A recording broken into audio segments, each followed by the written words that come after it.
कहानी मिशन पोषण 2.0 भारत का पोषित भविष्य। भारत के हृदय में बसा एक छोटा सा गांव था पोषणपुर। यह वही गांव था जहां बच्चे अक्सर भूखे पेट स्कूल जाते थे, जहां माताएं हर दिन अपने बच्चों के स्वास्थ्य को लेकर चिंतित रहती थी और जहां लोगों के सपनों पर कुपोषण की गहरी छाया पड़ी रहती थी। लेकिन एक दिन जैसे लंबे अंधकार के बाद भोर की पहली किरण उतरती है, पोषणपुर में भी आशा का नया सूरज उगने वाला था। सरकार ने एक मजबूत और दूरदर्शी पहल की शुरुआत की, मिशन पोषण 2.0। यह केवल एक योजना नहीं बल्कि एक समेकित पोषण सहायता कार्यक्रम था जिसने लाखों परिवारों में उम्मीद की लौ जला दी।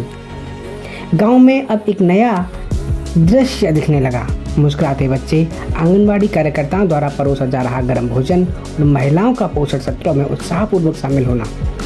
मिशन पोषण 2.0 का उद्देश्य साफ था, किशोरियों, गर्भवती महिलाओं और धात्री माताओं के स्वास्थ्य को सशक्त करना और ऐसा पर्यावरण बनाना जहां हर परिवार सही पोषण, स्वास्थ्य और प्रतिरक्षा का महत्व समझे।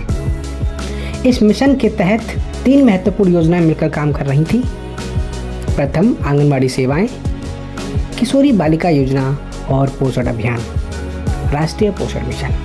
इनके प्रयासों का लक्ष्य था गांव में ठिगनापन, कुपोषण और एनीमिया को दूर करना ताकि हर बच्चा मजबूत और स्वस्थ भविष्य की ओर बढ़ सके। पूरक पोषण कार्यक्रम ने पोषणपुर में एक नई जान डाल दी। बच्चों को मिलने लगा टेक होम राशन, गर्म पका भोजन और सुबह का पौष्टिक नाश्ता। यह व्यवस्था कई परिवारों के लिए जीवन बदल देने वाली साबित हुई। तकनीक भी इस परिवर्तन की साथी बनी। पोषण ट्रैकर नाम ऐप के जरिए आंगनबाड़ी कार्यकर्ता अब बच्चों के ठिगनापन, कम वजन और कुपोषण की रियल टाइम निगरानी कर पाती थी, जिससे पोषण सेवाएं गांव के अंतिम छोर तक पहुंचने लगी। लेकिन असली शक्ति थी जन भागीदारी। मिशन पोषण 2.0 वास्तव में एक जन आंदोलन बन चुका था। हर महीने सामुदायिक कार्यक्रम आयोजित होते जहां लोग पोषण शिक्षण, स्वस्थ आदतों और आयुष आधारित जीवन शैली के बारे में सीखते। आंगनवाड़ी कार्यकर्ता इस पूरे अभियान की रीढ़ थी। उन्हें 21 विषयगत मॉड्यूल्स के जरिए प्रशिक्षित किया जाता। मास्टर ट्रेनर्स उनके मार्गदर्शक बनते और उनके उत्कृष्ट योगदान को प्रोत्साहन राशि देकर सम्मानित किया जाता। गांव की किशोरियों के लिए तो जैसे किशोरी बालिका योजना ने नई दुनिया के दरवाजे खोल दिए। वे अब पोषण और स्वास्थ्य जांच करवाती, जीवन कौशल, गृह प्रबंधन और शिक्षा के नए अवसरों तक पहुंच पाती। और फिर आया सितंबर, जब पूरा देश मनाता है पोषण माह।